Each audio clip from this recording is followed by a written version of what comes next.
नाशिक लोकसभा मतदारसंघासाठी शांतिगिरी महाराज यांची मुख्यमंत्र्यांशी चर्चा।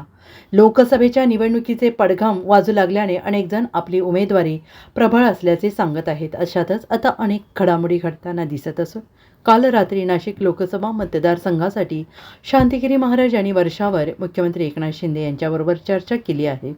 मंगळवारी पुन्हा मुख्यमंत्री एकनाथ शिंदे यांच्याबरोबर चर्चा होणार आहे। काल वर्षभर बैठक झाली आणि काय चर्चा झाली? तर त्या ठिकाणी प्रथमतः भारतमातेला वंदन करून, या सर्व देवतांना वंदन करून, हनुमंताचरणी वंदन करून की आपल्या महाराष्ट्राचे माननीय नामदार मुख्यमंत्री श्री एकनाथरावजी शिंदे आणि आमची जयबाब भक्त परिवाराची लोकशाहीची समिती त्या बैठकीला उपस्थित होती। आणि त्या बैठकीमध्ये उपस्थित असताना त्या ठिकाणी आमच्या समितीने जे मुद्दे या ठिकाणी या निवडणुकीसाठी मांडायचे होते त्यांनी पूर्णपणे त्या ठिकाणी मांडण्याचा प्रयत्न केलेला आहे। आणि त्या अनुषंगाने मुख्यमंत्र्यांनीसुद्धा त्यांचे काही मुद्दे त्या ठिकाणी मांडले। मात्र रात्री जास्त उशीर झाल्यामुळे मुख्यमंत्र्यांनी शेवटी असा निर्णय दिला की आता उशीर झालेला आहे आणि आपण सविस्तर या संदर्भात चर्चा करूया आणि 2 दिवसाच्या नंतर जी आपण बैठक घेऊ त्या बैठकीत आपण निर्णय करूया।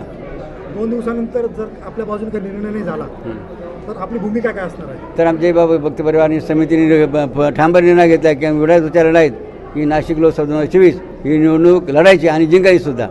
Bureau report, SBN Marathi, Nashik.